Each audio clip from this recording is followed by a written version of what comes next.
예, 안녕하십니까. 한국생물공학회 생명공학 최신 연구 동향 중 대사공학 활용 바이오 화학 제품 생산 연구 동향을 담당하게 된 양동수 교수라고 합니다. 예, 반갑습니다.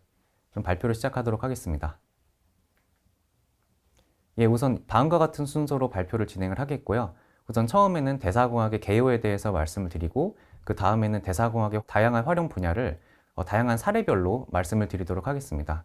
우선은 우리 일상생활에서 제일 중요한 의식주 관련된 예시를 말씀을 드리겠고요. 그 다음에는 이제 헬스케어, 즉 우리의 건강과 관련된 분야의 활용 사례를 말씀을 드리겠고요. 마지막으로는 이 대사공학을 활용해서 어떻게 기후변화를 해결할 수 있는지 그 솔루션을 좀 말씀을 드리겠습니다. 예, 우선 대사공학의 개요부터 시작을 하겠습니다. 미생물 세포 공장이라는 개념부터 설명을 하고 넘어가야 될 것 같은데요.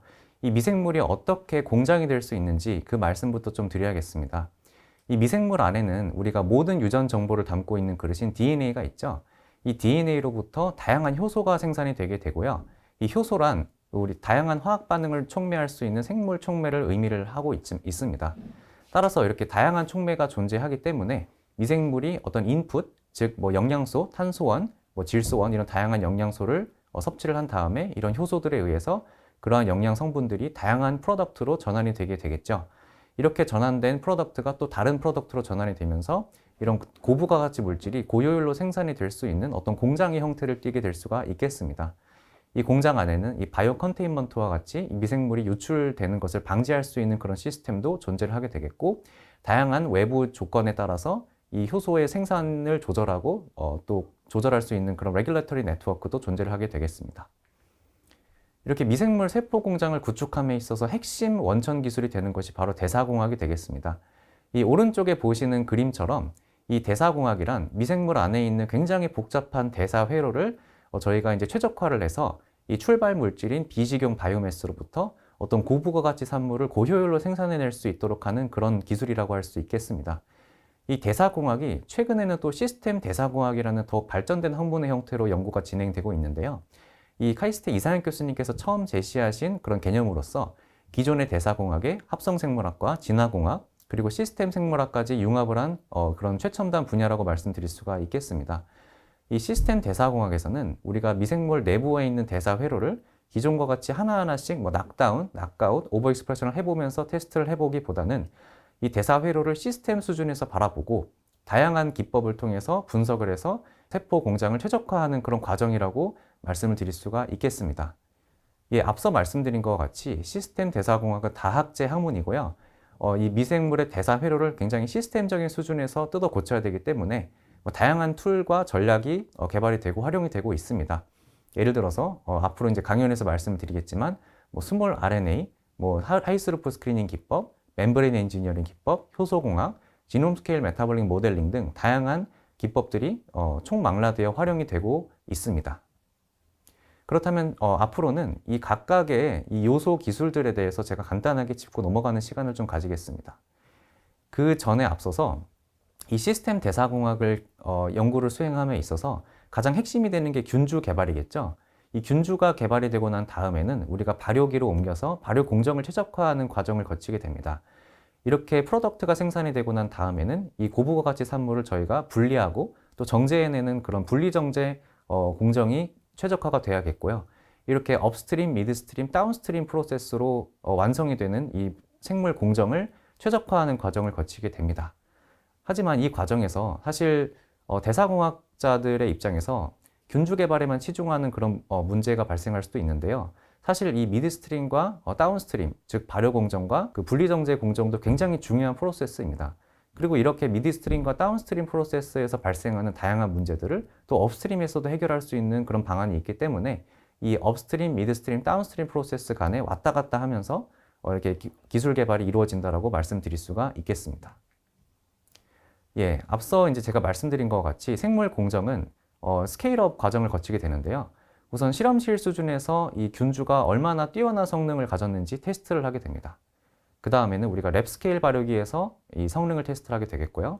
그 다음에 파일럿 스케일 바이오 리액터에서 테스트를 한 다음에 이제 주로 기업에서 테스트를 하는 이 데모 스케일 또는 인더스트리 스케일 발효기에서 최종적으로 테스트를 거치게 되고 또 이제 상품화가 되게 됩니다. 하지만 이 생물 공정 스케일업이 이루어지는 과정에서 이 연구실에서는 잘 작동하던 균주가 이 랩 스케일 퍼멘터, 뭐 파일럿 스케일, 데모 스케일 이렇게 스케일업이 되면서 잘 작동하지 않는 경우도 있습니다. 이게 발효기의 그 조건이 굉장히 다르고 또 발효기의 조건이 달라짐에 따라서 균주의 성능도 바뀌기 때문인데요. 이러한 문제를 해결하기 위해서 앞서 말씀드린 것과 같이 업스트림, 미드스트림 간에 이제 왔다 갔다 하면서 연구 개발이 이루어져서 최적화가 돼야 된다고 말씀드릴 수가 있겠습니다. 예, 그 다음에는 시스템 대사공학의 요소 기술 중에 하나인 합성생물학에 대해서 말씀을 드리겠습니다. 이 합성생물학에 대해서 본격적으로 말씀을 드리기 이전에 제가 비유를 하나 드리고 싶은데요. 이 합성생물학은 자동차를 조립하는 과정에 비유를 할 수 있을 거라고 생각을 합니다. 이 자동차를 조립하는 과정에서 저희가 이제 다양한 부품, 뭐 바퀴, 뭐 휠, 이제 운전대, 뭐 기어 이런 다양한 부품들을 적절한 자리에 조립을 해서 하나의 완성품인 자동차를 조립을 하죠. 그거와 같이 마찬가지로 이 합성생물학에서는 이 세포를 하나의 시스템으로 보고 그 세포 안에 존재하는 다양한 바이오 부품을 파트와 부품으로 보고 이러한 생물학적인 파트와 부품을 저희가 적절하게 조립해서 어떠한 인공 세포 시스템을 구축하는 것을 목표로 하는 학문입니다. 예, 그래서 이제 생물공학에 공학적인 개념을 도입한 것으로서 공학생물학이라고 부르기도 하죠. 합성생물학의 근간이 되는 것이 바로 모든 유전 정보를 담고 있는 그릇인 DNA라고 말씀을 드릴 수가 있겠습니다. 이 DNA의 이중나선 구조가 왓슨과 크릭에 의해서 밝혀진 다음에 이제 사람들이 궁금했던 것은 그럼 이제 DNA가 ATGC 네 가지 염기 서열의 어떤 조합과 순서로 모든 정보가 담기게 되는데 그럼 우리가 이 DNA의 서열을 읽을 수만 있으면 모든 유전 정보를 밝혀낼 수 있지 않을까라는 기대감에 이 인간 게놈 프로젝트가 시작이 되었고요. 한 10년여에 걸쳐서 1990년대부터 한 2000년대까지 이어진 굉장히 큰 프로젝트입니다. 사실 이 당시에는 우리가 사람의 DNA를 이렇게 천문학적인 비용을 들여서 읽어서 어떤 소득이 있겠느냐라는 회의감도 있기는 했지만 이렇게 인간 게놈 프로젝트가 성공을 하고 그 다음에 또 이렇게 눈부신 DNA 시퀀싱 테크놀로지의 발전이 있었습니다. 처음에 이제 아까 말씀드린 것과 같이 게놈 프로젝트의 경우에는 1세대 시퀀싱인 생화 시퀀싱 방법에서 시작이 되었고요. 그 다음에 이제 넥스트 제너레이션 시퀀싱 방법 NGS 그리고 이제 최근에는 또 이제 나노푸어 시퀀싱과 같이 굉장히 최첨단 그런 시퀀싱 기술들이 눈부신 속도로 발전이 되어 오고 있습니다. 이렇게 이제 큰 목표를 가진 거대 프로젝트가 수행이 되면서 기술 개발도 굉장히 빨리 이루어진 것이죠. 그래서 과거에는 저희가 처음 게놈 프로젝트를 시작했을 당시에는 한 명의 DNA를 시퀀싱 하는데 한 5천억 원이나 되는 굉장히 천문학적인 비용이 들어간 반면에 최근에는 이제 한 명의 게놈을 시퀀싱 하는데 한 수백에서 한 수백 달러 정도면, 즉 한 10몇만 원 정도면 DNA 서열 분석이 가능한 그런 시대가 도래했다고 말씀드릴 수가 있겠습니다. 즉 누구나 본인의 DNA 분석이 가능한 그런 시대가 됐다라고 말씀드릴 수가 있겠습니다. 이렇게 유전자 읽기를 저희가 자유자재로 할 수 있게 된 이후에는 이제 사람들이 유전자 쓰기에 관심을 가지게 되었죠. 이 역시 DNA 시퀀싱 비용이 굉장히 저감이 되었고 또 DNA 합성 비용 또한 굉장히 획기적으로 저감이 되었기 때문에 우리가 이제 더 이상 유전자를 읽는 데에서 그치지 않고 유전자를 실제로 합성해서 원하는 유전 정보를 새겨 넣을 수 있는 그런 시대가 도래했다고 말씀드릴 수가 있겠습니다. 그리고 더군다나 인공지능과 로봇 기술이 접목이 되면서 우리가 이런 DNA 합성 기술이 자동화가 되면서 또 이 가속화됐다고 말씀드릴 수가 있겠습니다. 이 마일스톤이 되는 연구가 바로 첫 인공 생명체 합성 연구인데요. 이 크레이그 벤터라는 분이 이 마이코박테리아라는 굉장히 단순한 이 박테리아의 게놈을 인공적으로 합성한 다음에 이 세포의 껍데기에 이 인공 게놈을 집어넣음으로써 최초로 인공 생명체를 합성하는데 성공을 합니다. 그리고 단순히 이렇게 게놈을 복제만 한 것이 아니라 이 중에 필요 없는 염기 서열은 제거를 하고 또 원하는 서열은 인설션을 하는 등 이렇게 인공 게놈을 우리가 자유자재로 편집할 수 있는 그런 기술이 보유가 됐다라고 할 수 있겠죠. 그리고 특히 최근에는 이제 인공 효모도 합성하는 데 성공을 합니다. 이 마이코박테리아와는 다르게 이제 효모 같은 경우에는 인간 세포와 같은 진핵 세포죠. 그래서 훨씬 더 합성하기가 까다롭고 지놈 사이즈도 굉장히 큽니다. 물론 이제 효모의 DNA를 100% 인공으로 합성하지는 못했지만 한 30%가 넘는 DNA를 인공으로 합성할 수가 있었고요. 또 더군다나 단순히 복제만 하는 것이 아니라 유전체 중에 불안정 요소도 제거를 하고 또 이제 한 가지 케이스 스터디로 이 염색체에 널리 퍼져 있는 tRNA를 하나의 새로운 염색체에 모두 모아서 새로운 어떤 네오크로모점을 형성해서 인설션을 하는 그런 연구도 성공을 한 바가 있습니다. 예, 이러한 배경 속에서 이제 합성생물학이 탄생을 하게 되었고요. 이 합성생물학이 처음 탄생했을 때는 사실 전자공학적인 그런 개념이 추가가 되어 들어갔습니다. 이 드루 앤디라는 분이 처음에 이제 다른 여러 연구자들과 제시를 한 개념인데요. 이 생명체 같은 경우에는 굉장히 복잡합니다.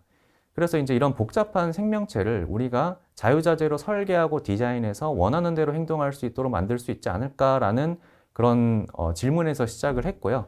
특히 이제 이 드루 앤디라는 분은 오픈 바이올로지를 표방을 했는데요.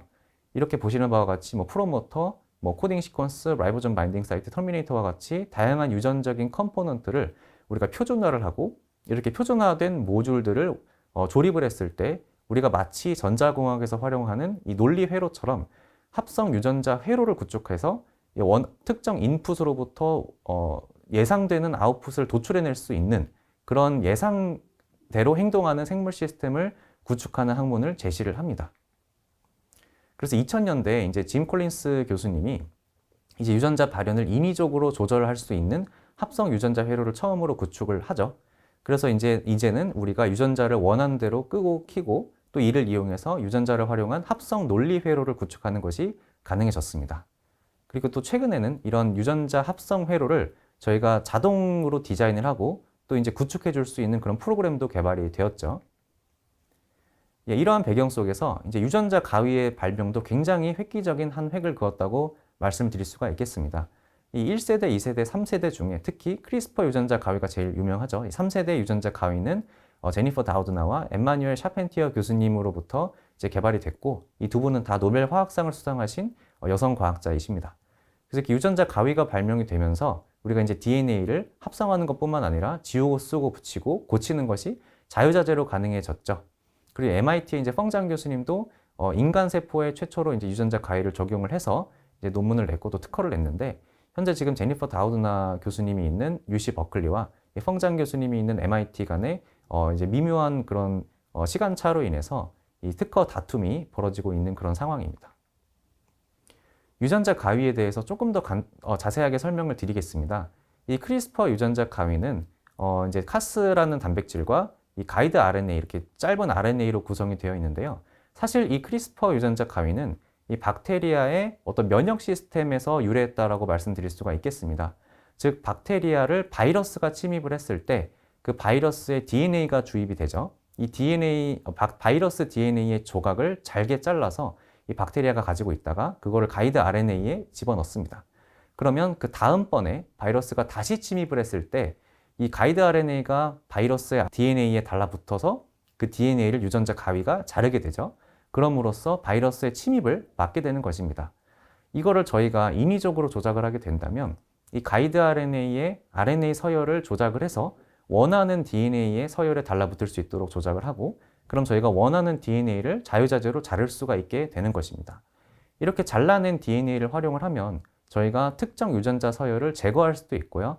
또 여기에 원하는 유전자 서열을 인설션을 할 수도 있고 또 이제 최근에는 베이스 에디팅 또는 프라임 에디팅까지 굉장히 다양한 그런 방면에 응용이 될 수 있는 굉장히 획기적인 기술입니다. 또 이제 이런 대사공학뿐만 아니라 유전자 치료에도 활용이 될 수가 있는데요. 특히 몇 달 전에는 이 카스게비 또는 리프제니아라는 치료제가 이제 미국, 영국에서 FDA 승인을 받았습니다. 이게 이제 크리스퍼 유전자 가위를 활용한 최초의 유전병 치료제, 승인받은 유전병 치료제인데요. 바로 검열 적혈구 빈혈증이라는 유전병을 치료할 수 있는 그런 방법입니다. 이 검열 적혈구 빈혈증에 걸리게 되면 원래는 동그랗던 적혈구가 낫 형태로 변하게 되는데요. 그러므로 인해서 이 혈관이 막히는 등 굉장히 다양한 문제가 발생하고 또 이를 평생 안고 살아가야 되는 그런 어려움에 봉착합니다. 하지만 이 카스게비와 같은 유전자 가위를 활용한 치료법을 도입을 하면 한 방에 이 유전병을 치료할 수가 있게 되는 것이죠. 예, 그 다음에 소개시켜드리고 싶은 기술은 진화공학입니다. 잘 아시다시피 찰스 다윈이 처음 제시한 이 진화론은 이 적자 생존의 법칙을 따르고 있는데요. 즉 생명체가 복제하고 또 자손을 퍼뜨리면서 발생하는 그런 필연적인 돌연변이에 의해서 이 생명체의 피노타입이 생존에 유리한 방향으로 갈 수도 있고 생존에 불리한 방향으로 갈 수도 있습니다. 이 중에 생존에 유리한 방향으로 돌연변이가 일어나는 개체가 계속 자연에서 살아남고 또 자손을 퍼뜨리게 되겠죠. 그리고 생존에 불리한 형질을 나타내는 돌연변이는 도태가 될 것입니다. 이런 식으로 이제 진화가 일어나고 있는데요. 이런 진화를 인공적으로 이용해서 원하는 반응을 수행하는 효소를 개발할 수 있는 유도 진화, 다이렉티드 에볼루션이라는 기술을 처음 개발하신 분이 이 프란시스 아놀드 교수님이십니다. 이분도 역시 노벨 화학상을 받은 여성 과학자시고요. 예를 들어서 이 자연계에 존재하지 않던 카본 실리콘 본딩을 형성할 수 있게 하는 어떤 효소를 이런 진화공학을 통해서 개발을 할 수가 있게 되는 것이죠. 이 진화공학의 프로세스에 대해서 간단하게 말씀을 드리자면 우리가 어떤 특정 유전자의 무작위 돌연변이를 일으킨 다음에 그 유전자가 코딩하는 효소들을 스크리닝을 합니다. 그래서 저희가 원하는 형질을 가지고 있는 효소를 스크리닝을 해서 이거를 이제 원하는 어떤 반응이라든지 다양한 응용에 활용할 수가 있게 되는 것이죠. 그 다음에 설명드리고 싶은 이 기술은 시스템 생물학이죠. 이 시스템 생물학에서는 저희가 세포 안에 들어있는 굉장히 복잡한 대사 회로를 이제 컴퓨터로 옮겨서 특정 생물체의 진 프로틴 리액션 관계 데이터를 행렬로 나타낼 수 있도록 어떤 프로그래밍을 하는 그런 과정입니다. 이런 과정을 거쳐서 지놈 스케일 모델을 우리가 구축을 할 수가 있고요. 이렇게 구축된 지놈 스케일 모델을 활용해서 이제 인실리코 시뮬레이션, 즉 컴퓨터 시뮬레이션을 수행하게 되면 우리가 어떤 유전자를 낙다운 또는 오버 익스프레션을 했을 때 저희가 원하는 표적 물질이 고효율로 생산될 수 있는지를 예측할 수 있게 되는 것입니다. 이를 이제 가상세포라고 부르기도 합니다. 또 최근에는 인공지능이 대사공학에 굉장히 활발하게 활용이 되고 있습니다. 단순히 우리가 어떤 인공지능을 활용해서 어떤 유전자를 엔지니어링을 해야 이 프로덕트의 생산량이 늘어날 수 있는지를 예측하는 것을 떠나서 최근에는 이제 단백질의 구조를 예측할 수도 있고요. 효소를 설계할 수도 있습니다. 또 이제 뿐만 아니라 이 발효 과정 또는 이제 이후에 다운스트림 프로세스도 인공지능을 접목해서 어떤 식으로 우리가 이렇게 생물 공정 전반에 걸쳐서 최적화를 할 수 있는지 이렇게 인공지능을 활용해서 이런 뛰어난 생물 공정을 개발할 수도 있습니다. 이러한 다양한 기술을 접목시켜서 우리가 시스템 대사공학을 활용해서 이제 미생물 세포 공장을 구축할 수가 있겠죠. 이렇게 미생물 세포 공장을 구축하면 그 미생물 세포 공장은 이 비식용 바이오매스로부터 우리가 원하는 고부가 가치 물질을 생산할 수가 있게 됩니다. 그리고 이렇게 생산된 고부가 가치 물질들은 이 쓰임이 끝난 다음에 다시 분해가 돼서 이제 우리가 그렇게 분해된 원재료들을 다시 활용해서 다시 프로덕트로 이제 리사이클링 할 수도 있겠죠. 이런 식으로 우리가 기존의 원유 기반의 어떤 물질 생산 프로세스인 리파이너리에서 벗어나서 이렇게 미생물 세포 공장을 활용하는 바이오 리파이너리를 도입하는 것이 이렇게 대사공학의 어떤 궁극적인 목적이 될 수가 있겠습니다. 이렇게 친환경 바이오 리파이너리를 구축함으로써 기존의 석유 화합물을 사용함으로 인해서 발생하던 다양한 문제들을 해결할 수가 있게 되는 것이죠. 대사공학은 앞서 말씀드렸던 경제성뿐만 아니라 지속 가능성에도 굉장히 큰 포텐셜을 가지고 있습니다. 이 유엔에서 17개의 Sustainable Development Goal, 즉 SDG를 발표를 했는데요. 이 중에 이제 대사공학으로 해결할 수 있는 그런 문제들이 굉장히 많이 있습니다. 예를 들어서 우리가 이제 식품과 경쟁하지 않는, 즉 비식용 바이오매스를 활용함으로써 이제 식량 문제도 해결할 수가 있고요. 그리고 이제 실제로 직접적으로 식품에 연관된 물질들, 즉 식품 첨가제 또는 식품 원재료를 대사공학으로 합성을 함으로써 이 식량 문제와 포버티 문제와 같은 거를 해결할 수도 있고요. 또 이제 굉장히 다양한 그런 고분자 단량체 또는 바이오 플라스틱, 또 생분해성 플라스틱을 생산할 수 있음으로 인해서 환경 문제, 물 오염 문제 등 굉장히 다양한 문제를 해결할 수도 있고요. 또 이제 기능성 단백질, 항체, 실크 프로틴, 이런 다양한 기능성 단백질도 생산할 수가 있고, 또 다양한 약물도 생산할 수가 있습니다. 항생제, 항암제, 항직균제와 같이 굉장히 다양한 약물도 생산을 할 수가 있기 때문에 우리가 이제 메디컬 측면으로도 굉장히 기여를 할 수가 있다고 말씀드릴 수가 있겠습니다. 이렇게 합성생물학과 대사공학을 활용한 회사들도 점점 늘어나고 있는 추세고요. 굉장히 다양한 섹터에서 이런 회사들이 생겨나고 또 대사공학 기술을 활용해서 기술 사업화가 일어나고 있습니다. 이 헬스케어뿐만 아니라 최근에는 또 이제 DNA, RNA와 같은 이제 핵산들을 합성하는 그런 회사도 있고요. 또 이제 최근에 코로나19로 고생들 많이 하셨죠. 이런 백신 생산하는 회사들도 굉장히 많이 있고요. 또 이제 기존의 석유 화합물로부터 생산되던 물질들을 우리가 바이오 공정으로 생산할 수 있게 만드는 그런 기업들도 늘고 있습니다. 예. 그리고 사실 과거의 경우에는 이렇게 바이오를 활용한 바이오 경제가 이렇게 큰 주목을 받지는 못했습니다. 기존에는 이제 워낙 석유화합물을 이용한 리파이너리 산업이 굉장히 비중이 컸기 때문인데요. 예를 들어서 2008년에서는 이 바이오 공정으로부터 생산되던 물질이 전체 화학 시장의 한 2%밖에 안 됐습니다. 하지만 이렇게 석유화합물을 통한 문제들이 굉장히 부각이 되고 있고, 또 이제 바이오 화학 공정의 그런 효율이 굉장히 늘어나면서 2025년에는 이 바이오 공정으로부터 생산되는 물질이 전체 화학 시장의 22%씩이나 차지할 것으로 전망이 되고 있습니다. 그리고 또 이렇게 바이오 리파이너리를 활용한 산업이 굉장히 급속도로 성장을 하고 있습니다. 제가 앞서도 간단하게 말씀을 드리기는 했지만 대사공학을 활용해 생산할 수 있는 물질들이 굉장히 다양하게 있는데요. 단순히 이제 벌크 프로덕트뿐만 아니라 뭐 바이오 연료도 생산할 수가 있고요. 생분해성 고분자, 그리고 이제 굉장히 다양한 천연물도 생산할 수가 있습니다. 이 천연물 안에는 또 굉장히 다양한 카테고리가 있는데요. 예를 들어서 화장품 첨가제도 있고요. 식품 첨가제, 뭐 영양 보조제, 그리고 이제 다양한 약품들도 이 천연물 카테고리 안에 들어가 있습니다. 그리고 굉장히 다양한 기능성 고분자도 생산할 수가 있고요. 또 이제 단백질도 생산할 수가 있습니다. 그리고 심지어는 나노 매테리얼까지 이 대사공학을 활용해서 생산할 수가 있습니다.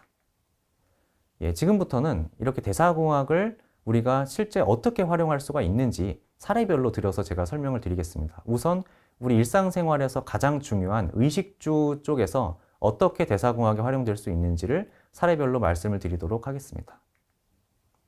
예, 우선 음식에 대해서 좀 말씀을 드리고자 합니다. 임파서블 푸드라고 많이 들어보셨을 것 같은데요. 우리가 이제 기존에는 그냥 단순히 콩 단백질을 추출해서 콩고기를 만들어서 먹었죠. 사실 이제 저도 콩고기를 먹어봤지만 굉장히 맛이 없습니다. 이제 특히 고기에서 나오는 그 특유의 그런 맛과 향을 콩고기가 절대로 구현해낼 수가 없었는데요. 이 임파서블 푸드를 비롯한 다양한 기업들에서 이 고기의 맛과 향을 낼 수 있는 그런 물질을 대사공학을 통해 생산을 하고자 했습니다. 바로 그 물질은 우리가 이제 헤모글로빈 속에 들어있는 힘이라는 물질인데요. 이 힘은 철 이온이랑 달라붙어서 이 고기의 특유의 맛과 향을 낼 수 있도록 만들어주는 그런 물질입니다. 따라서 이렇게 미생물 대사공학을 통해서 이 고기의 맛과 향을 내게 해주는 이 힘 물질을 생산을 한 다음에 이 힘 물질을 이 콩고기에 첨가를 해주게 되면 이 실제로 고기의 맛과 향을 구현해낼 수가 있는 것이죠. 단순히 이렇게 맛만 구현해내는 것이 아니라 이렇게 그러니까 실제 동물을 통하지 않고 생산한 고기는 온실가스 배출 저감 효과도 있고요. 예를 들어서 소 같은 경우에는 그 소의 방귀가 굉장히 지구온난화에 큰 영향을 미친다고 알려져 있죠. 그리고 이제 이렇게 동물들을 기름으로 인해서 대지가 굉장히 많이 활용이 되고 있는데요. 이런 대지의 사용량도 저감할 수 있다는 그런 특성을 가지고 있습니다. 그리고 이제 음식에서 우리가 자주 활용이 되고 있는 게 바로 색소인데요. 기존에는 우리가 석유화합물에서 기반한 또는 이제 화학적으로 합성한 인공색소를 굉장히 많이 활용을 하고 있습니다. 당연히 이제 단가가 굉장히 싸기 때문에 활용이 되고 있는데요. 최근에는 이제 특히 미국과 유럽을 기준으로 해서 이 천연색소에 대한 수요가 굉장히 높아지고 있습니다. 이 소비자들의 인식이 높아지고 있고 이렇게 건강에 좋은 천연색소에 대한 수요가 굉장히 높아지고 있기 때문인데요. 예를 들어서 이제 오테라와 같은 기업, 또 이제 DSM과 같은 기업에서는 이렇게 천연색소를 생산을 하고자 하고 있습니다. 하지만 현재까지는 이런 천연색소가 대부분 우리가 식물 유래에서 추출한 그런 색소에 기반해서 생산이 되고 있기 때문에 단가도 굉장히 높고요. 생산량도 굉장히 낮습니다. 또 이제 식품뿐만 아니라 이런 천연색소는 화장품에도 굉장히 활발하게 활용이 되고 있는데 말씀드렸다시피 굉장히 값비싼 원재료의 단가 때문에 이제 활발하게 아직까지는 시장에 진출하지 못하고 있습니다.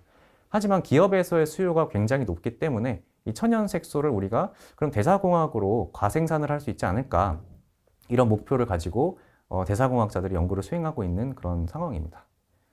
예, 지금 자료 화면을 보시면요, 이제 공통적으로 보이는 것이 있습니다. 우리가 딸기 우유, 립스틱, 이제 빨간색 케이크와 같이 이런 음식과 화장품에 들어가는 빨간 색소가 보이실 텐데요. 이 빨간 색소는 이제 연지벌레라는 이 곤충에서 생산이 되고 있습니다. 이 연지벌레는 보통 이제 페로라든지 카나리아 군도와 같은 남미 지역에서 한정된 지역에서만 자라고 있는 그런 곤충인데요. 이 곤충을 빻고 으깨서 이제 추출을 하면 이 카르민산이라는 붉은색 식용색소를 생산해낼 수가 있습니다. 예, 카르민산의 화학적 구조는 지금 보시는 바와 같고요. 이게 이제 화학적으로는 아로마틱 폴리케타이드로 구분이 되고 있습니다. 단순히 이렇게 곤충에서 생산이 되었다는 어떤 혐오감을 떠나서 이게 한정된 지역에서만 생산이 된다는 그런 지역적인 문제가 있고요. 또 이제 한 0.45kg의 카르민산 생산을 하기 위해서는 7만여 마리의 암컷 코치닐, 암컷 연지벌레가 필요합니다.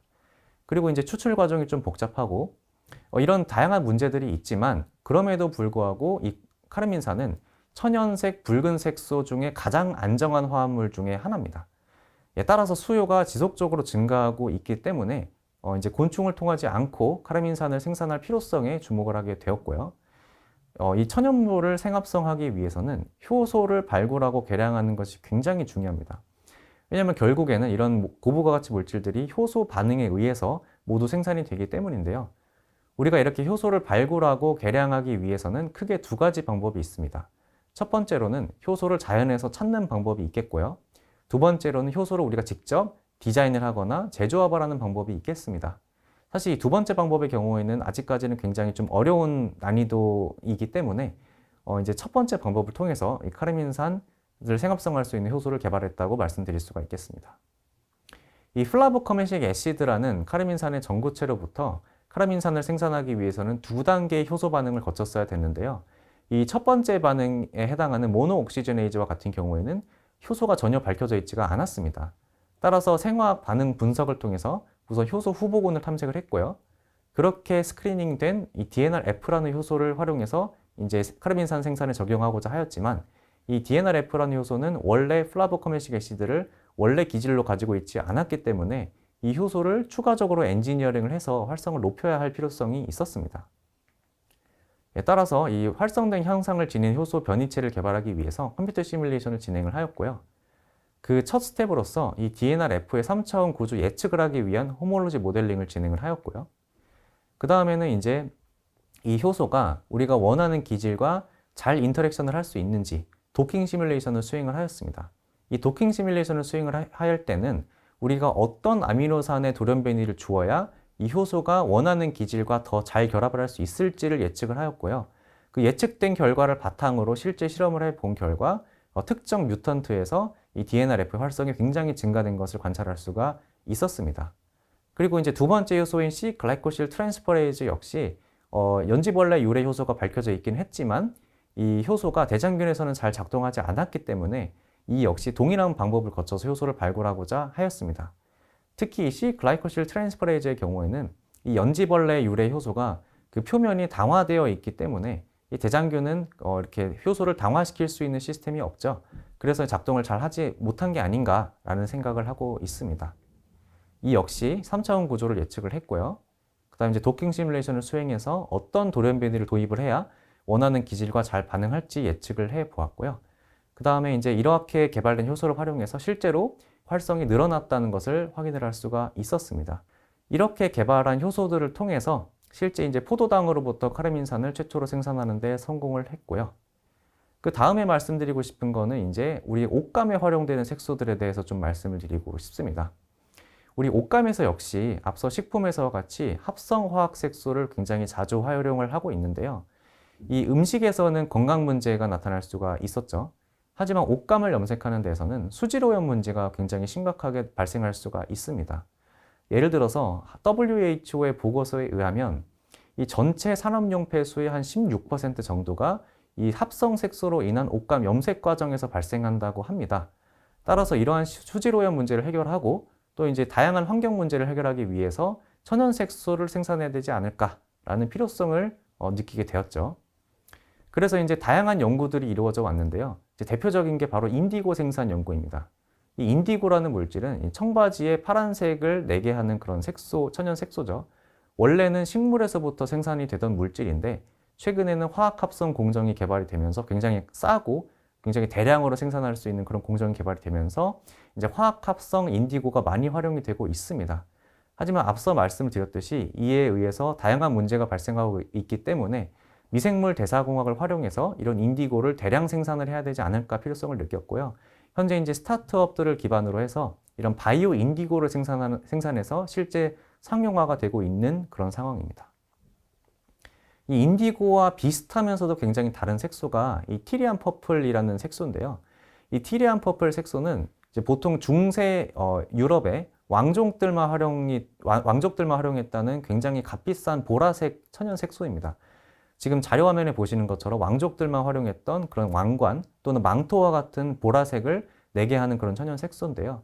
이 티리안 퍼플은 이제 특수한 소락에서만 소량이 추출이 된다고 알려져 있고요. 이렇게 옷감 하나를 염색하기 위해서는 예를 들어서 한 10,000개의 소라고등을 모두 추출을 해야 이 굉장히 소량의 색소를 얻는다라고 알려져 있습니다.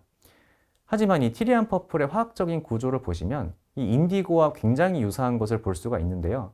우리가 이제 대사공학을 활용해서 이 인디고에 할로겐 원자를 부착을 함으로써 다양한 색깔을 낼 수 있고 특히 이 티리안 퍼플도 생산을 할 수가 있습니다.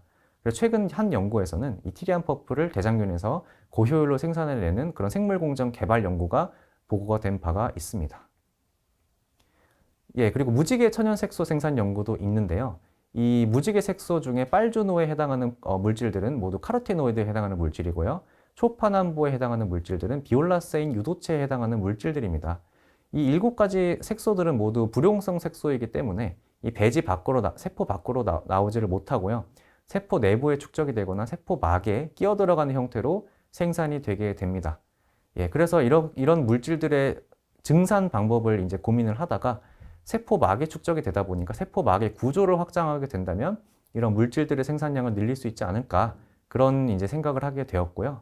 그래서 이제 첫 번째 전략으로는 세포의 모양을 길게 만들거나 뚱뚱하게 만드는 그런 방법을 선택해 보았고요. 이렇게 세포 모양을 변화시키는 과정에서는 이제 뒤에서 제가 말씀을 드리겠지만 sRNA라는 툴을 활용을 했습니다.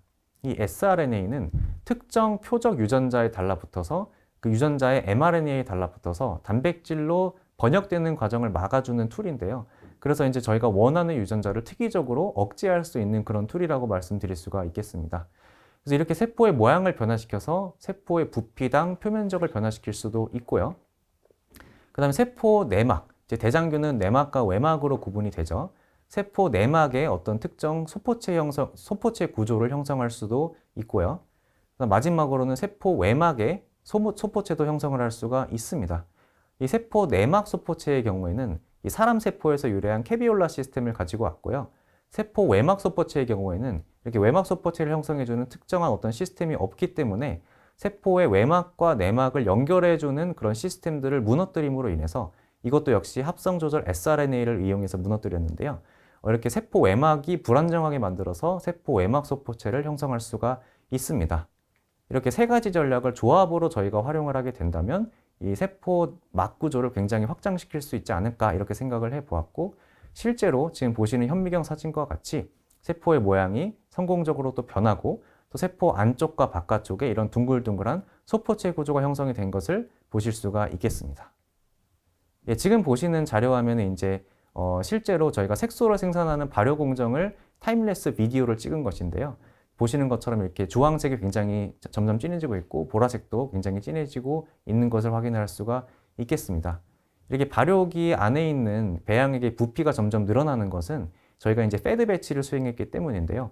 이제 실제로 미생물이 자라면서 각종 영양소가 고갈이 되죠. 이 고갈된 영양소를 계속 공급을 해주기 때문에 부피가 늘어나는 것입니다. 실제로 이 7가지 색소를 다 추출해서 이렇게 사진도 촬영을 했습니다.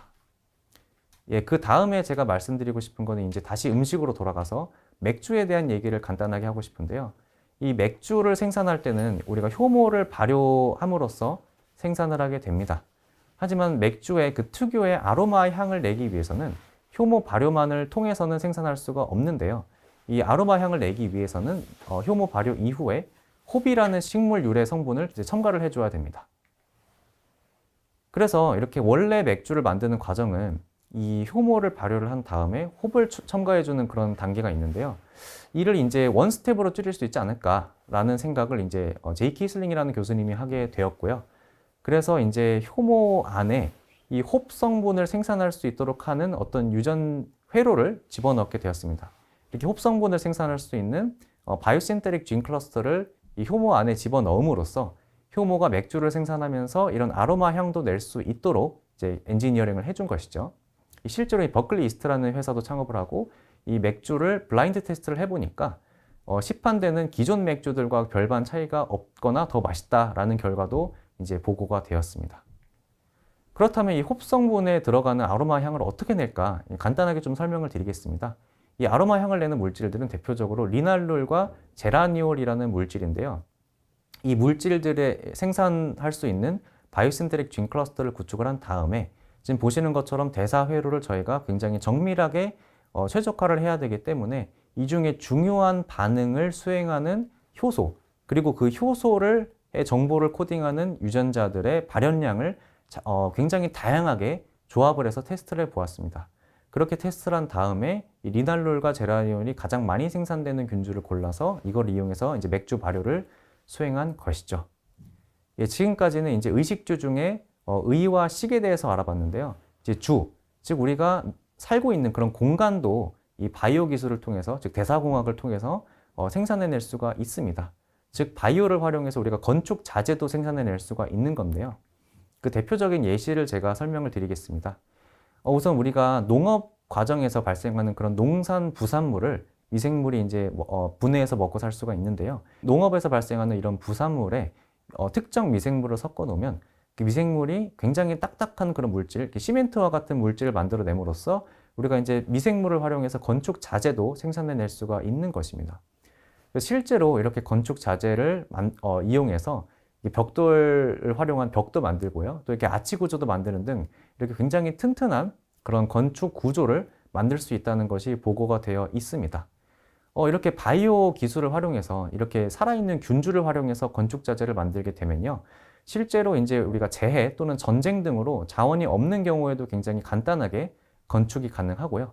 또 이제 다양한 형태로 이러한 건축 자재를 빚을 수도 있고, 또 특히 이 건축 자재 안에 들어있는 것이 살아있는 미생물이기 때문에 이 크랙이라든지 균열이 발생했을 때 자가 수리도 가능해집니다. 또 이제 생분해성이라는 특징도 가지고 있는데, 물론 저희가 살고 있는 중간에 이 집이 생분해가 되면 안 되겠지만, 예를 들어서 특정 수명이 있다고 하면, 예를 들어서 한 20년 정도 버틸 수 있다고 하면 우리가 10년에서 15년 정도 살다가 이 집을 다시 무너뜨려서 재활용을 할 수도 있다라는 말씀을 드리고 싶습니다. 예, 그 다음에는 이렇게 다양한 미생물 균주를 개발할 수 있는 전략을 하나 소개시켜 드리고 싶은데요. 지금 보이는 그림은 이 미생물 세포 하나 안에 들어가 있는 굉장히 복잡한 대사 회로입니다. 여기에서 저희가 원하는 출발 물질에서부터 고부가 가치 산물을 생산하기 위해서는 특정 대사 회로를 최적화를 해야 되는데요. 이 대사 회로를 최적화하는 방법에는 크게 두 가지 정도가 있다라고 말씀을 드릴 수가 있겠습니다. 첫 번째로는 저희가 이 반응에 해당하는 그 대사 경로를 증폭을 하는 것이고요. 즉, 이 반응에 직접적으로 해당하는 유전자들을 오버 익스프레션 하는 것이고요. 두 번째로는 이 반응과 관련이 없는 또는 바이 프로덕트를 생산하는 또는 이 생산 경로를 안 좋게 네거티브하게 레귤레이션을 하는 그런 패스웨이들을 잘라내거나 억제를 하는 것입니다. 이 중에 저는 이제 두 번째, 저희가 원하지 않는 그런 패스웨이를 억제하는 방법에 대해서 조금 더 자세하게 설명을 드리겠습니다.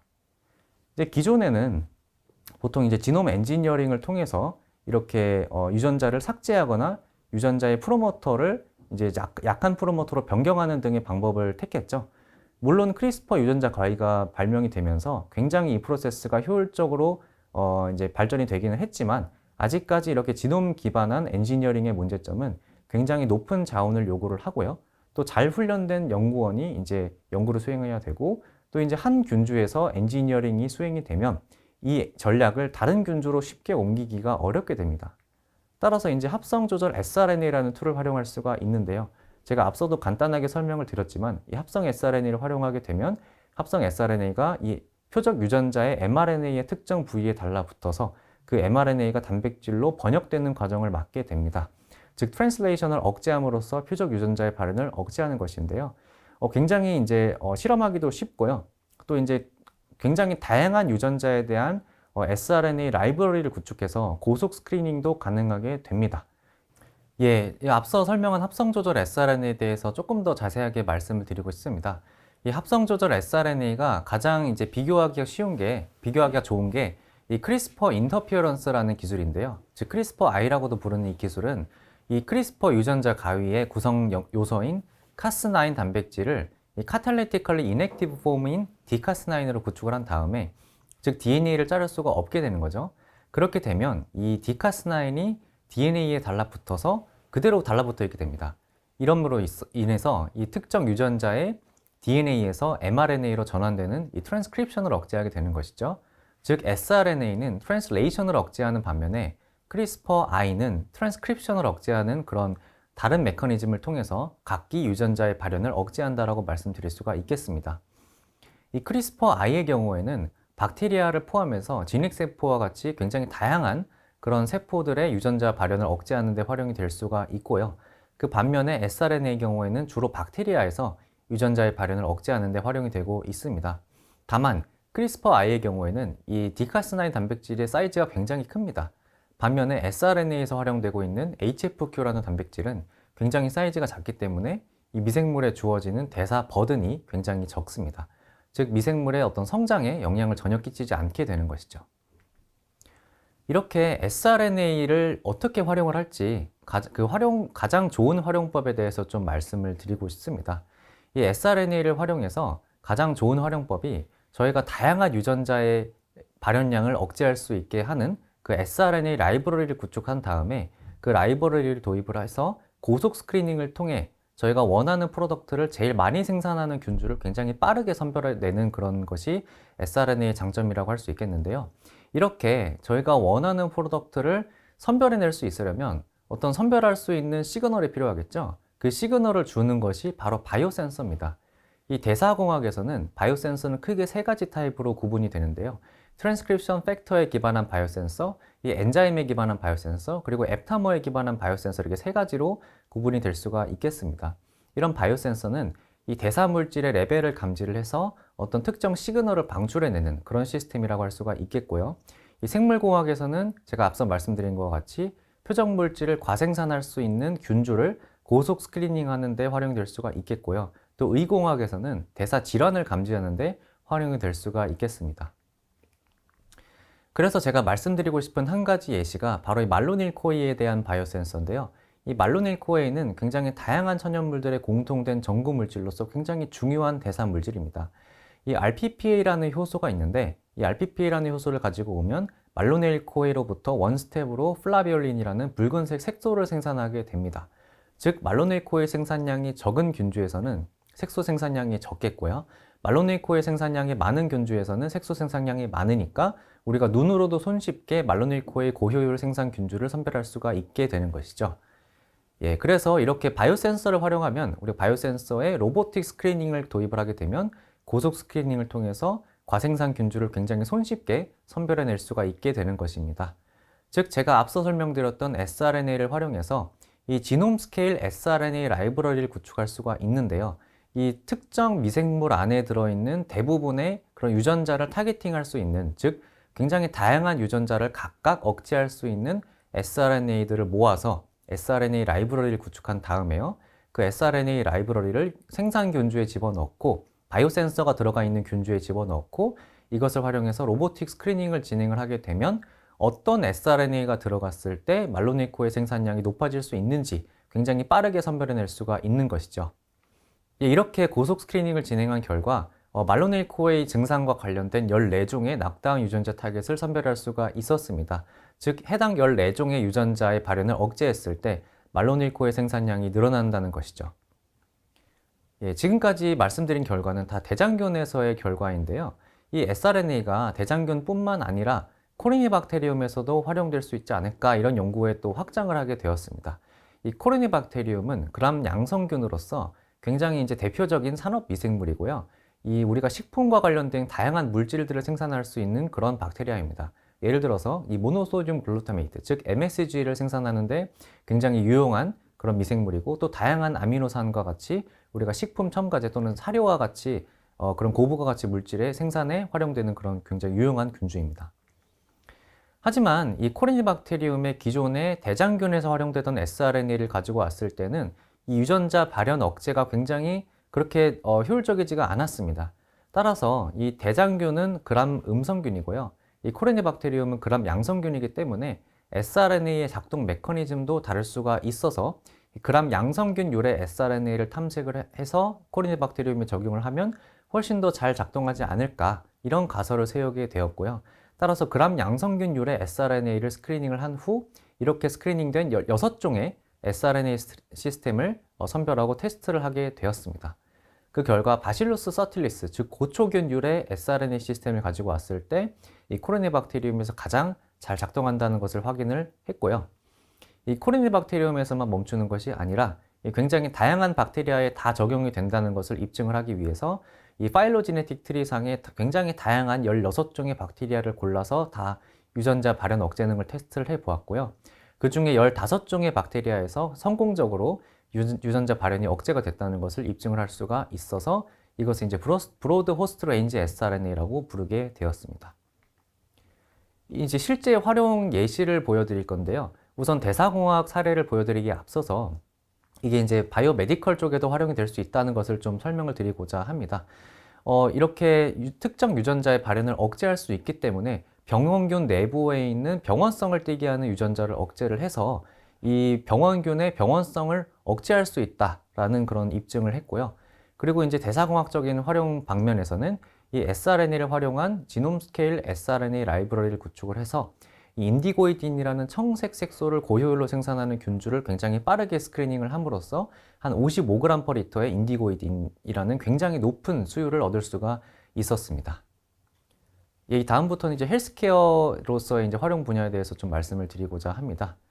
이 대사공학을 활용한 천연물 생산도 굉장히 중요한데요. 이 천연물로 말씀을 드리자면 이 영양보조제, 의약품, 건강보조제, 이렇게 굉장히 다양한 우리 헬스케어에 관련된 물질들을 포함을 하고 있습니다. 이게 이제 식물에서 생산이 되다 보니까 굉장히 이제 식물이 늦게 자라고 또 추출 효율도 낮죠. 그래서 이제 약물 부족 현상이 발생하기도 하고요. 또 최근에 이제 병원에서 발발한 슈퍼박테리아의 출현이 굉장히 심각해지고 있기 때문에 우리가 다양한 항생제를 고효율로 생산하고 또 이제 그 새로운 항생제를 개발해내야 되는 그런 필요성에 당면했다고 말씀드릴 수가 있겠고요. 또 최근에는 이 한국 사회가 굉장히 고령화 사회로 진입을 하면서 이 헬스케어와 관련된 프로덕트의 수요가 점점 늘고 있다고 말씀드릴 수가 있겠습니다. 따라서 우리가 전통적인 방법인 자연에서 추출을 하거나 화학적인 합성 방법이 아니라 이런 전통적인 방법의 문제점들을 해결하기 위한 대사공학을 활용해서 천연물을 생산해야 되는 그런 필요성이 늘고 있다고 말씀드릴 수가 있습니다. 이 천연물의 4가지 대표 카테고리에 대해서 우선 간단하게 좀 설명을 드리고자 하는데요. 우선 터피노이드 같은 경우에는 천연물의 4가지 카테고리 중 가장 많은 수의 케미컬을 포함하고 있는 카테고리이죠. 그리고 대표적으로 DXP 패스웨이와 메발로네이트 패스웨이를 통해서 이 IPP와 DMAPP라는 단량체가 공급이 되고 이 단량체들의 컨덴세이션 반응에 의해서 다양한 터피노이드가 생산이 되게 됩니다. 이 페닐프로파노이드와 같은 경우에는 이 아로마틱 아미노애시드 생산 경로로부터 생산이 되게 되는데요. 굉장히 다양한 항산화제들을 포함을 하고 있습니다. 그리고 알칼로이드의 경우에는 이 질소를 포함하고 있는 그런 다양한 천연물인데요. 우리가 이제 마약성 성분뿐만 아니라 빈블라스텐과 같은 그런 항암제도 포함을 하고 있습니다. 마지막으로 폴리케타이드의 경우에는 이제 스몰 코웨이 유닛의 반복적인 중합 반응에 의해서 생산이 되는데요. 이 폴리케타이드를 생산하는 데 사용되는 효소를 폴리케타이드 신테이즈, 즉 PKS라고 부르고, 이 폴리케타이드에는 에리스로마이신과 같은 항생제, 그리고 이제 에포사일론과 같은 항암제, 다양한 이제 의약품들을 포함하고 있습니다.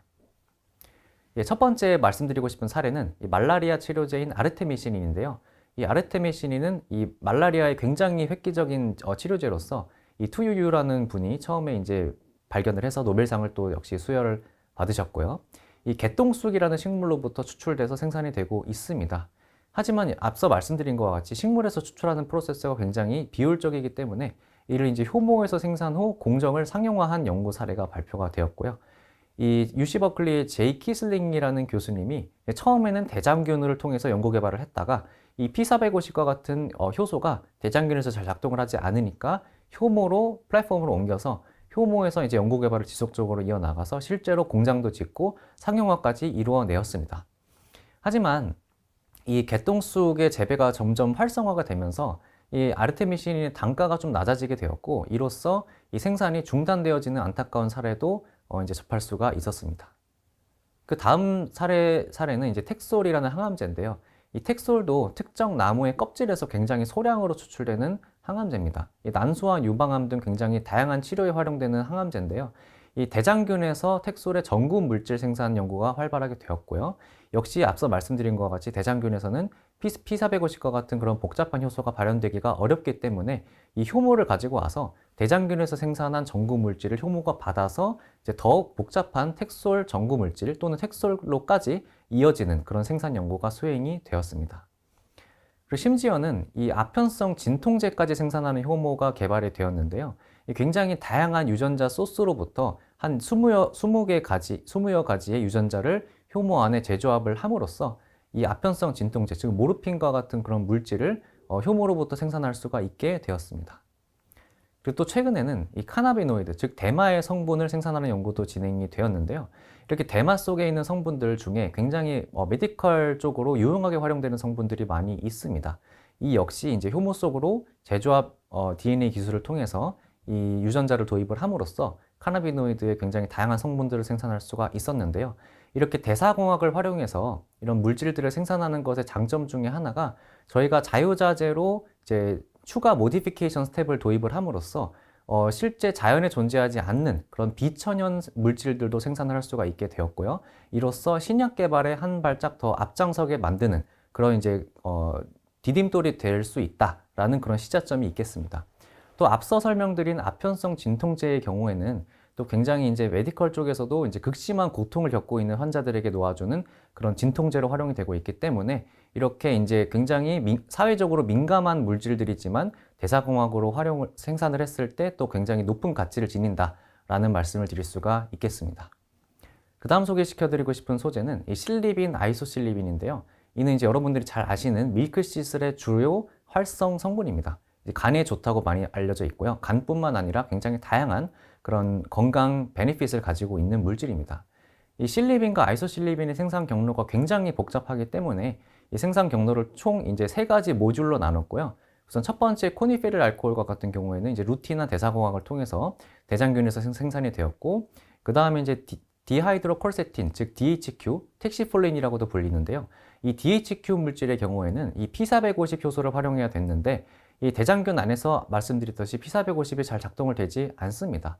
하지만 이 P450을 대장균에서 활성화를 시키기 위한 한 가지 방안으로서 이 TT7이라는 P450의 구조를 보니까 이게 이제 식물 안에 있는 세포 소기관에 달라붙을 수 있도록 하는 어떤 가이드 펩타이드가 달라붙어 있었습니다. 즉, 이 시그널 펩타이드가 있었는데 이 시그널 펩타이드를 잘라내고 이 대장균의 세포 막으로 가이드를 해주는 시그널 펩타이드로 교체를 해줬을 때 이 DHQ가 성공적으로 생산되는 것을 관찰할 수가 있었고요.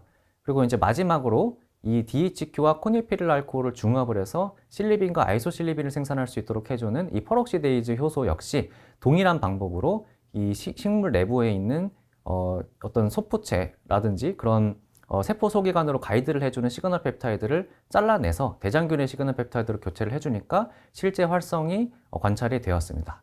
이런 식으로 이제 실리빈과 아이소실리빈은 성공적으로 대장균에서 생산을 할 수가 있었습니다. 그 다음에 간단하게 소개시켜드리고 싶은 주제는 이 마이크로바이옴이라는 것인데요. 우리가 이제 인간이 인간 세포만 있는 것이 아니라 다양한 미생물과 공생해서 살아가고 있습니다. 우리 이제 뭐 피부, 장, 위장, 뿐만 아니라 구강과 같이 굉장히 다양한 기관에서 미생물과 함께 공생해서 살아가고 있는데요. 이런 공생 미생물이 우리의 건강에 굉장히 중요한 역할을 가지고 있는 것은 당연한 말이라고 할 수가 있겠습니다. 특히 프로바이오틱스와 같은 그런 미생물을 활용을 하면 우리가 이런 마이크로바이옴을 굉장히 잘 조절할 수가 있는데요. 그 대표적인 사례가 바로 페닐케톤요증을 치료할 수 있는 프로바이오틱스 개발 연구입니다. 대장균 중에 프로바이오틱스인 이콜라이 니슬이라는 균주를 활용해서 이 페놀케톤 요증을 치료한 연구인데요. 이 페닐케톤 요증은 오줌에 페닐알라닌이라는 아미노산이 섞여서 나오는 그런 대사 질환입니다. 따라서 우리 장 안에서 페닐알라닌을 분해할 수 있도록 이 프로바이오틱스를 설계를 했는데요. 이렇게 페닐알라닌을 분해할 수 있는 프로바이오틱스를 우리가 섭취함으로써 이런 페닐케톤 요증을 실제로 치료할 수 있고 가장 이런 마이크로바이옴을 활용한 치료 기술 중에 상용화에 가까워 있는 그런 기술이라고 할 수가 있겠습니다. 그리고 또 최근에는 이 마이크로바이옴이 굉장히 다양한 미생물들이 서로 모여 있는 것이기 때문에 이 중에 특정 미생물만 타겟팅을 해서 유전자를 조작할 수 있는 다트라는 그런 정밀한 유전자 조작, 타겟팅 기술도 이제 개발이 된 바가 있습니다. 예, 지금부터는 이제 대사공학을 활용해서 우리가 어떻게 기후변화를 해결할 수 있는지 말씀을 드리고자 합니다. 우선 다들 잘 아시겠지만 기존에 우리가 다양한 물질을 생산함에 있어서 이 석유화학에 기반한 리파이너리 산업이 굉장히 주요했었죠. 하지만 이런 리파이너리 산업에 의해서 온실가스가 배출이 되면서 굉장히 이제 다양한 환경 문제가 발생하고 있습니다. 예를 들어서 이제 올해 같은 경우에는 특히 이제 11월의 경우에는 굉장히 더웠죠. 물론 지금은 또 다시 춥기는 하지만 이제 전반적으로 우리가 온도를 보면 계속 온도가 증가를 하고 있는 그런 추세를 볼 수가 있겠습니다. 그리고 또 이제 북극의 빙하가 굉장히 빠르게 녹고 있고요. 또 이제 특히 제가 이제 개인적으로 실감을 한 게 이 강남역이 침수가 되면서 우리가 정말 이제 이상기후가 빈번하게 발생하고 있구나라는 사실을 깨달을 수가 있었고요. 미국에서도 허리케인에 의한 피해가 점점 증가를 하고 있고 이 외에도 다양한 이상기후와 그런 기후 변화로 인한 그런 결과들이 나타나고 있는 그런 상황입니다. 예, 지금 보시는 그래프를 보시면 이 가장 상단에 있는 빨간색 그래프가 올해의 이제 기온을 나타낸 그런 그래프고요. 그 밑에 있는 선들이 다 하나하나가 1년에 해당하는 온도 그래프입니다. 지금 보시는 것처럼 정말 비정상적으로 지구의 온도가 올라가고 있는 것을 보실 수가 있고요. 또 특히 이산화탄소의 배출량은 정말 줄어들 기미가 없이 계속해서 늘어나고 있는 그런 실정입니다. 이를 해결하기 위해서는 우리는 기존의 어떤 석유화학에 기반한 리파이너리 산업에서 벗어나서 정말 이제 비식용 바이오매스를 활용해서 이렇게 온실가스를 배출하지 않는 친환경 바이오 공정으로 바이오 리파이너리로 전환하는 그런 시대로 나아가야 되지 않나라는 생각을 하게 됩니다. 예, 그 대표적인 사례를 말씀을 드리겠는데요. 우선 바이오 연료를 생산할 수가 있고 그 중에 가장 상용화에 가까운 바이오 부탄올 사례를 말씀드릴 수가 있겠습니다. 이 부탄올은 가솔린과 굉장히 유사한 그런 물성을 가지고 있기 때문에 이제 바이오 연료에 굉장히 각광받고 있고요. 그래서 이제 바이오 부탄올을 우리가 비식용 바이오매스로부터 생산을 하는 그런 연구가 활발하게 수행이 되고 있고 실제로 상용화에 가장 가까운 기술이라고 말씀을 드릴 수가 있겠습니다. 심지어는 이 가솔린도 대사공학으로 만들 수가 있는데요. 이 가솔린은 포도당으로부터 미생물 안에서 생산이 되는 필수 물질인 이 패티 애시드로부터 생산이 가능합니다. 이 패티 애시드를 적절하게 리덕션을 시키게 되면 이 숏 체인 알케인인 가솔린이 생산이 되는 거고요. 이제 가솔린뿐만 아니라 디젤도 만들 수가 있고 또 이제 디젤뿐만 아니라 굉장히 다양한 바이오 연료 또 그리고 이제 고분자들의 단량체 또 이제 고분자 그 자체도 우리가 대사공학을 통해서 만들 수가 있습니다. 예, 고분자 단량체 중에 대표적인 예시가 바로 3하이드록시 프로피온산이라는 물질인데요. 이 아크릴산의 전구 물질로서 우리가 이제 아크릴산으로 전환을 하게 되면 아크릴산이 중화 반응을 일으키면서 굉장히 다양한 고분자를 만들 수가 있고요. 그 대표적인 사례가 바로 이제 아기의 기저귀가 되겠고요. 또 이제 다양한 그런 도료의 원재료가 되겠습니다. 이제 뭐 바스프랑 뭐 다오케미칼과 같은 그런 회사들에서 이제 상용화가 되고 있는 그런 상황이고요. 또 심지어는 우리가 이제 CO2를 저감하는 기술, 또 CO2를 섭취하는 미생물을 활용해서 CO2를 아예 그냥 없애버리는 그런 기술도 개발을 할 수가 있습니다. 예를 들어서 CO2를 섭취해서 자라는 클로스트리디움과 같은 미생물을 활용하게 되면 우리가 이제 다양한 산업용 그런 프로덕트를 이산화탄소로부터 생산을 할 수가 있게 되고요. 이렇게 보시는 바와 같이 시스템 대사공학을 적용해서 이제 미생물 안에 있는 대사회로를 리팩토링을 하고 이제 발효 공정 최적화를 함으로써 우리가 이제 아세톤, 아이소프로필 알코올과 같은 그런 고부가 가치 물질을 폐가스로부터 생산할 수 있는 공정을 개발할 수가 있게 됩니다.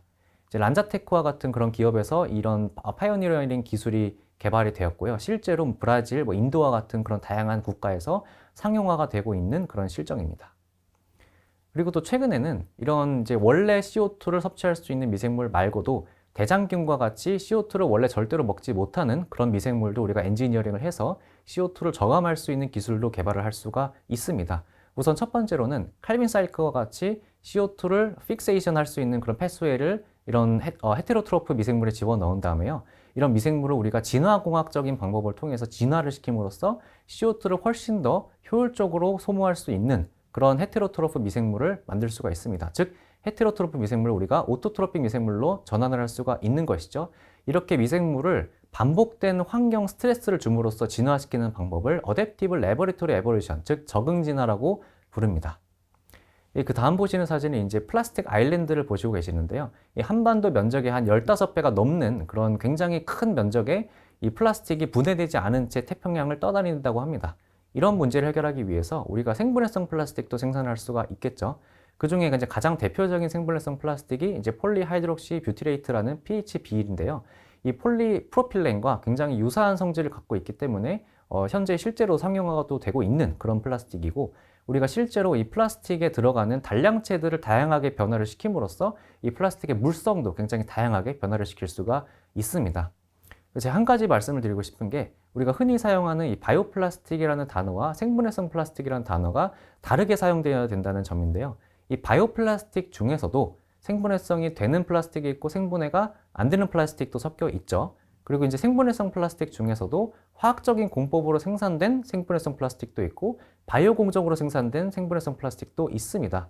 따라서 우리가 이제 탄소 저감을 하면서 이렇게 환경에도 영향을 끼치지 않는 생분해성 플라스틱을 만들기 위해서는 석유화학 공정에 생산된 게 아니라 바이오 공정을 통해 생산된 생분해성 플라스틱을 생산해야 되겠습니다. 예, 한 가지 사례를 말씀을 드리자면요. 우선 이 폴리하이드록시 알카노이드, 즉 PHA를 생산하는 PHA 신테이즈, 고분자 생합성 효소를 개량함으로써 이 생분해성 플라스틱의 생산 효율을 높일 수가 있고요. 그 다음에 가상세포 시뮬레이션을 통해서 어떤 유전자를 우리가 조작을 해야 되는지 타겟팅을 할 수가 있고, 또 최종적으로 대사 플럭스 최적화를 통해서 생분해성 고분자를 고효율로 생산할 수가 있겠습니다.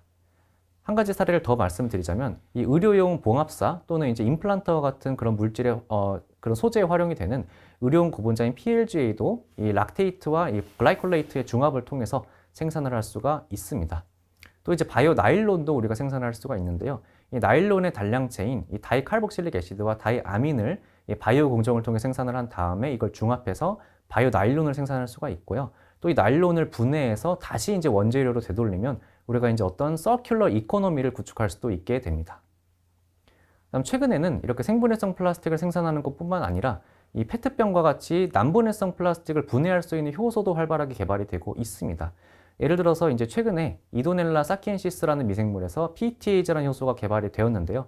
그 이후에 인공지능을 활용해서 어떤 돌연 변이를 도입해야 이 효소의 활성이 획기적으로 높아질 수 있을지에 대한 연구가 이루어졌고, 그래서 이제 보시는 그림과 같이 한 36시간에 48시간이면 이 페트병이 굉장히 완전하게 분해가 되는 것을 관찰할 수가 있겠습니다.